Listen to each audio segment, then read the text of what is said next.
Details on the XFL's agreement with the Dome in St. Louis, rent, ticket sales, revenue, sponsorship, all sorts of stuff. So Nathan Rubbelke of the St. Louis Business Journal has some information on the upcoming XFL season in St. Louis. It includes details about the XFL playing in the Dome of America's at America Center. According to Rubbelke, the XFL will pay the same rent as they did in 2020. Quote, the XFL will pay $100,000 per game for its St. Louis franchise to play 5 regular season home games at the Dome at America Center, according to a license agreement the Startup Professional Football League has with Explore St. Louis, the city's Convention and Visitors Commission, which operates the Dome. Close quote.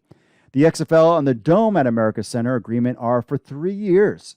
So everything is kind of this 3-year agreement. The XFL will also be responsible for some other game day items. Quote, in addition to paying rent, the XFL will be responsible for covering game day expenses, including staffing for the facilities, maintenance, and ticketing operations, and public safety and security costs. Remember, the XFL hired a security guy just to do this job.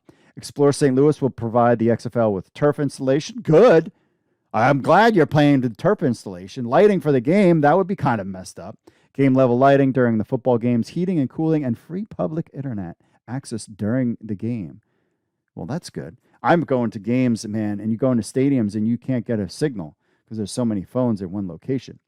In addition, we learn a little bit more about the ticket revenue structure of the XFL. Quote, the XFL will keep all ticket revenue after deduction of tax and fees and will sell its tickets for St. Louis games through Ticketmaster as part of an agreement Explore St. Louis has with the ticket sale company. It is to provide 200 free tickets and 3 complimentary suites in prime viewing locations for Explore St. Louis. Cool, so that this Explore St. Louis can give them away. The agreement includes an incentive section that gives the XFL an opportunity to earn a rebate on its ticket sales if it hits certain attendance metrics at the Dome. If more than 10,000 tickets are scanned for a single game, the XFL will receive a $1 rebate, so they basically get 10 grand. The rebate increases to $2 per ticket if more than 20,000, so they could get $40,000, which is pretty good. Tickets are scanned for a single game. So that's going to be boots on the ground trying to get that kind of money that will help ticket sales, will help the XFL get a little bit of rebate from, they're all getting the ticket sales, but then making a little bit more off of it.